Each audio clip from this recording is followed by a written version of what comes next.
안녕하세요. 오늘은 영어 발음 기호 읽는 법, 모음에 대해서 살펴보도록 하겠습니다. 이 모음은 영어에서는 아, 에, 이, 오, 우, 다섯 개의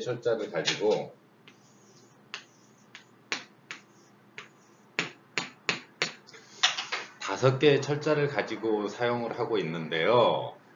이 발음이 철자는 다섯 개인데 발음이 좀 다릅니다. 그래서 발음을 표현할 때 상당히 어려움이 있죠. 오늘은 그 발음, 모음에 대해서 살펴볼 것인데요. 어떤 모음들이 존재하고 또 어떻게 이루어져 있는지 살펴보도록 하겠습니다. 자, 먼저 수업을 시작하기 전에 이제 모음을 해야 되니까 우리가 한번 발음 연습 한번 해보죠. 책을 영어로 어떻게 합니까? 책을 영어로 북 찢어서 북이라고 하죠. 북. 네. 아재 유머 한번 해봤습니다. 이거 오래된 유머죠. 책을 영어로는 북 찢어서 북. 그 다음에 옛날에 어떤 도둑이 집에 침입하려다가 열쇠가 작아가지고 문을 열 수가 없었을 때 외쳤던 말. 너무 키가 작어. 그래서 외쳤던 말. 키 컸으면. 예. 오늘 그 발음 연습은 바로 이제 이 모음에 해당되는 거, 우 발음이라든가 이 발음에 대해서 살펴보려고 해요. 자, 그러면 이 이와 우, 그 다음에 이제 오늘은 또 모음에 관련되는 거니까 요하고 야도 한번 연습해 보겠습니다. 자, 같이 한번 따라서 해보세요. 히말라야, 히말라요. 세 번 해야 됩니다. 세 번의 주문을 외우세요. 히말라야, 히말라요, 히말라야, 히말라요. 자, 세계에서 가장 높은 산은 에베레스트입니다. 자, 에베레스트가 되겠는데 헤버레스트에서 변화됐다고 합니다. 자, 그러면 본격적인 강의에 들어가도록 하죠. 모음에 대한 겁니다. 모음. 제가 칠판에 잠깐 썼었는데 아, 에, 이, 오, 우. 이 발음, 글자를 그대로 읽으면 그대로 될 것 같지만 영어에서는 그렇지 않습니다. 그래서 이로 표시된 것, 이거 발음기호상 이야기하는 거예요. 철자가 아니라 발음기호상. 왜 이렇게 글자와 발음이 달라졌는가 하는 거는 제가 앞에서도 자주 이야기를 했지만 18세기경으로 보입니다. 대혼란의 시대였죠. 전 세계적으로 반란이 일어나고 기근이 닥치고 지금과 같은 역병들의 시기였습니다. 그래서 지금 코로나처럼 이런 역병들까지 휩쓸고 반란이 일어나던 시기에 모음의 변화가 많이 일어났죠. 그래서 기호를 사용하게 됩니다. 그러니까 글자하고 다르죠. 여기를 보시면 A로 돼 있지만 이 A 발음이 바로 우리말 에에 해당되는 거. 그래서 우리말 에에 해당되는 발음이 있죠. 그래서 케이크 이렇게 되겠습니다. 그러니까 발음기호상에 철자 E처럼 보이는 글자가 있다 그러면은 에로 읽는구나 그렇게 생각하시면 됩니다. 그 다음에 발음기호상에 I처럼 돼 있는 거는 E로 읽습니다. 그래서 테이블이 되겠죠. 여기 보이면 이 A에 해당되는 발음들이 바로 A. 그래서 테이블 이렇게 발음이 됩니다. 이거는 제가 지금 사용하는 발음 기호의 표기는 IPA 국제음성학회를 기본으로 했지만 발음 기호는 달라졌기 때문에 기호를 다르게 표현하는 경우가 있습니다. 어찌됐건 자! 에 발음과 이 발음, 그래서 케이크와 테이블 발음을 기억하면 되겠습니다. 우리 말의 에와 이에 해당하는 글자는 이렇게 됐구나. 자, 다음입니다. 이게 U자 같기도 하고 무슨 우체국 농협 부른 이런 표현 같기도 한데요. 이런 표현을 기호에서 씁니다. 발음 기호에서 쓰지요. 그래서 이거는 우리말의 우에 가깝고요. 그래서 good 할 때 그 우 발음입니다. 근데 우리가 인사말 할 때 good morning 이거 할 때 우로 표현하는 것보다는 실제로는 의에 가깝게 표현할 때가 더 정확하게 표현되는 경우가 있습니다. 그래서 good morning, good morning 이렇게 하는 게 더 부드러운 표현이 되기도 하죠. 자, 농협 기호처럼도 생기고 U자가 약간 꼬여 있는데 이런 기호가 바로 우에 해당됩니다. 그러면 철자, 글자인 U자로 된 거는 좀 강하게 표현이 됩니다. 그래서 wood, food, food 이렇게 할 때 우에 해당되는 소리가 되겠죠. 이 둘 다 우리말로 할 때는 우로 표현을 해서 쓰고 있는데요. 둘 다의 길어지고 짧고 이 정도의 차이로 보시면 될 겁니다. 다음으로 이 오에 해당되는 거, 우리말 오에 해당되는 거는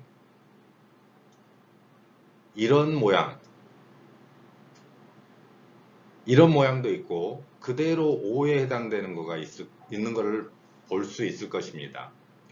그러면 이 둘의 차이는 무엇인가? 하나는 좀 더 길게 발음한다고 생각하면 될 겁니다. 그래서 이 소리하고 정확하게 같이 내려면 실제로는 제가 발음 기호상에서는 정확하게 한글로 표현할 때는 이 정도 표기를 해두면 좋겠다라고 했지만 실제로 저 소리를 내는 거는 어떻게 해야 되느냐? 입모양은 아입니다. 입모양은 아를 하고요. 그리고 소리를 오를 내면 됩니다. 그러니까 정확하게 말을 한다면 아 한 상태에서 이렇게 해주는 겁니다. 그래서 all 자, 정확한 표현을 위해서 제가 저런 기호로 표기를 해봤고요. 실생활에서 우리가 대화를 할 때는 좀 길게 소리를 낸다라는 느낌을 가지면 되겠습니다. 그러면 우리말 오와 같은 소리는 이중 모음인 out, coat 할 때 이 오가 들어가게 됩니다. 이러한 표기, 자, 로마자 A, B, C, D 가지고 전부 다 표현을 할 수가 없어서 이 소리가 달라졌을 때 발음 기호를 활용했던 것입니다. 그래서 아의 입모양에서 오가 나온다 그래서 꺾어지는 모양이죠. 등이 굽어 있는 모양, C자에 뒤집어진 모양처럼 되어 있는 게 바로 오에 해당되는 거. 아의 입모양에서 오를 냅니다. 이런 기호를 따로 구별해서 만들어서 발음 기호를 만들게 되었던 거죠. 왜냐하면 로마자에서는 발음을 기본으로 했지만 이 5개의 모음 가지고는 정확하게 다 표현할 수 없었기 때문에 각각에 해당하는 발음 기호를 다시 추가하게 된 겁니다. 훈민정음 표기가 위대한 이유가 바로 거기에 있죠. 우리는 모음을 여러 개가 가지고 있습니다. 11개죠. 아, 야, 여, 오, 요. 이런 식으로 발음을 길게 늘려서 여러 가지를 가지고 있는데 로마자에서는 모음을 5개를 가지고 쓰다 보니까 이거 다른 소리인데 라는 느낌을 가질 때 표현할 방법이 없었습니다. 그래서 생각해낸 게 바로 발음 기호였던 거죠. 발음 기호를 가지고 이런 소리를 다르게 구별해 봤던 것입니다. 자, 발음 기호는 계속해서 나오죠. 이 발음은 좀 입을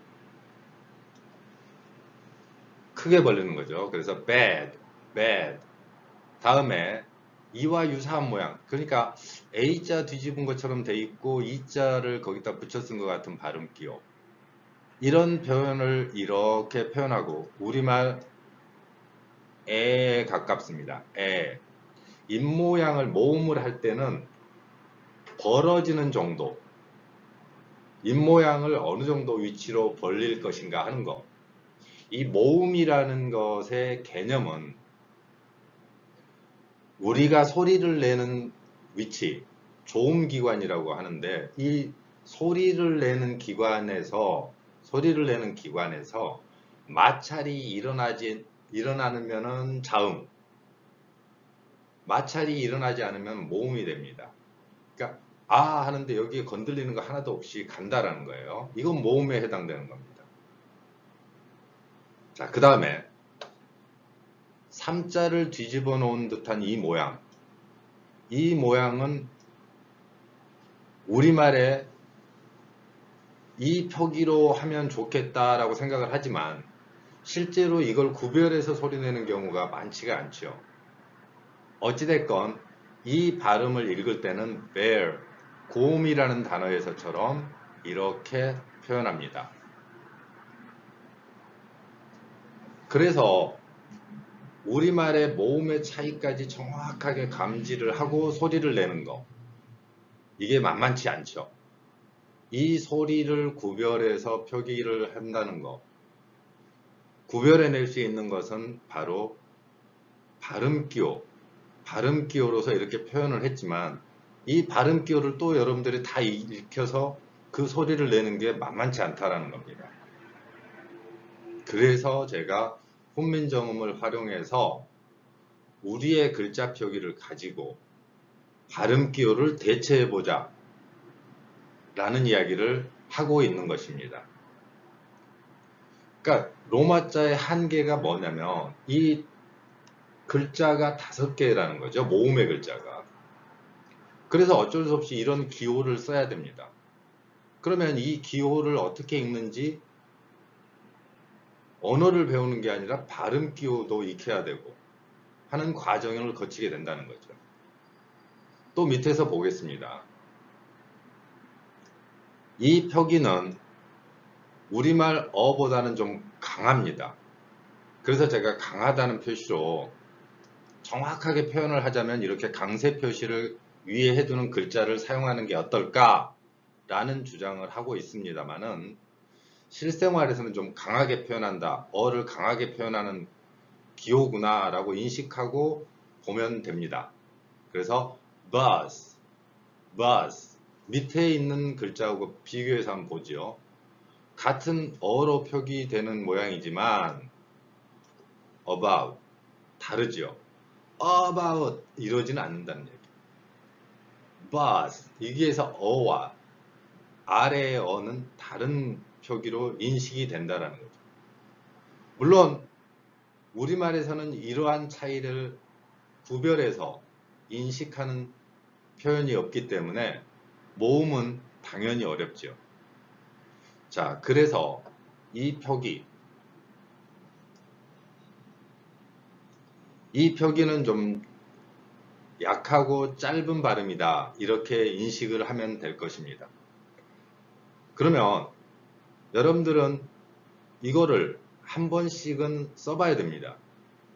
자, 발음 기호를 읽기 위해서는 이 글자를 써봐야 돼요. 아, 이게 어떻게 소리 나는 거구나.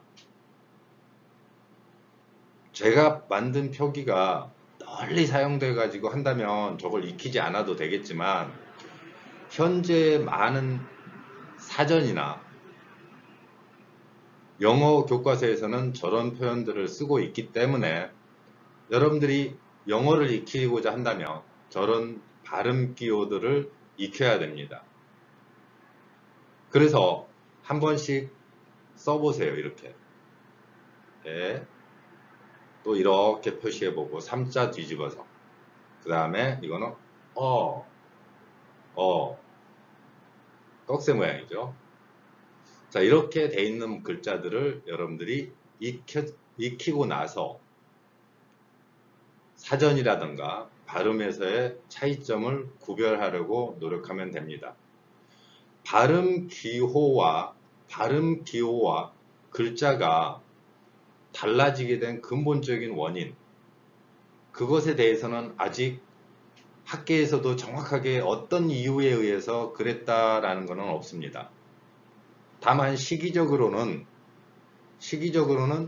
18세기 무렵이었는데, 그래서 그 사건을 Great Vowel Shift, 대모음 전이라는 용어를 사용하고 있기도 합니다. 자, 이 시기에서의 변화, 글자와 소리가 달라졌죠. 그래서 이 A로 되어 있는 게 A로 읽는 게 아니라 R로 읽는 것도 아니고 E로 읽는 것도 아니고 어떤 통일된 글자의 소리는 사라지게 돼버린 거죠. 혼란이 생긴 겁니다. 그래서 여러분들이 정말 당황스러운 게,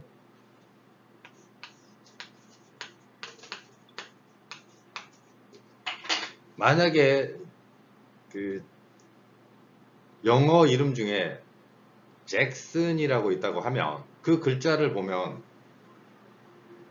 옵니다. 그러면 잭손입니까? 작손입니까? 이 글자를 읽기가 어려워진 이유가 여러분 잘못이 아니라 이런 역사적인 환경에서 변화가 된 거라는 거죠. 그래서 이렇게 써놓고 자크손도 아니고 잭슨이라고 읽는 거, 거기다가 미국처럼 이민들의 사회, 그러니까 다른 나라에서 건너온 많은 언어적 환경을 가지고 있는 사람들이 모여 있다 보면 당연히 자기 자신들의 모국어 습관이 들어가게 되겠죠. 이걸 모국어 간섭이라고 할 수 있는데요. 자기가 익히고 있는 소리에, 자기가 익힌 소리에 있던 글자들 혹은 그 소리들, 그걸 표현하다 보면 이렇게 돼 있다는 거죠. 자, 잭이 아들을 낳았습니다. 그러면 잭선 이렇게 표현하겠죠. 잭의 아들. 근데 이제 잭선이 바로 이제 다음에 표기가 굳어지면서 우리말 의에 해당되는 모음이 영어에 존재하게 되었지만 이 영어에서는 현재 의 발음을 공식화되고 널리 사용되는 글자는 아니잖아요. 그런데 쓰고는 있습니다. 그래서 잭슨 이렇게 발음하죠. 잭손도 아니고 잭선도 아닌 잭슨으로 이렇게 소리가 달라졌습니다. 그래서 소리가 달라지는 거에 대표적인 게 우리가 가장 많이 쓰는 단어 중에 그 어가 있죠. 영어에서는 명사 앞에는 어를 쓰게 되는데요. 그래서 이 어 같은 경우에 원래는 원이라는 단어였습니다. 원이었던 게 발음이 바뀌었죠. 언으로 바뀌었습니다. 그래서 an apple, 애플 같은 단어에 언을 쓰지요. an apple. 이렇게 됐죠.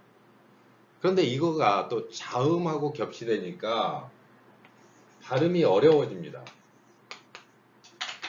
언북 이렇게 하려고 하니까 언하고 북이 붙으니까 자음이 겹쳐요.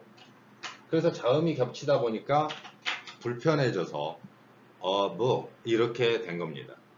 그러니까 원이라는 단어가 원에서 출발했던 게 언으로 줄고 어로 변화되듯이 이 흔적을 찾아볼 수는 있잖아요. 그러니까 어떤 그 글자 표기가 소리하고 달라졌을 때 이거를 해결하기 위해서 발음 기호를 사용을 했고, 그러니까 로마자를 익힌다고 해서 영어를 읽을 수는 없게 되는 상황이 발생한 거죠. 그럼 이 문제를 해결하기 위해서 학자들이 발음 기호 만들자 해서 세종대왕이 훈민정음을 창제하듯이 발음 기호를 창제한 거죠. 로마자로는 다 해결 못하니까 발음 기호를 만들자. 이게 바로 이제 기호 언어학하고도 연관되면서 발음 기호가 여러 가지 갈래로 나눠지게 됐죠. 그러면 학자들이 또 나는 이렇게 표기하고 싶어. 나는 이걸 이렇게 표기하고 싶어. 그러다 보니 발음 기호 표기 방법이 달라지게 됐죠. 아 소리 같은 경우에도 A로 표현하면은 R로 나겠지만 또 다른 표현을 사용하기도 합니다.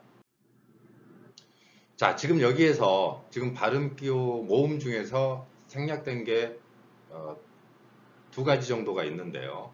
그거는 다음에 모음 편에서 살펴보기로 하고, 우리가 지금 배운 내용들, 발음 기호와 모음에서의 발음 기호, 글자하고의 연관성, 이것을 찾으려고 하는 노력이 필요한 과정입니다. 자, 오늘은 영어 발음 기호 읽는 법 모음 편을 살펴봤습니다. 감사합니다.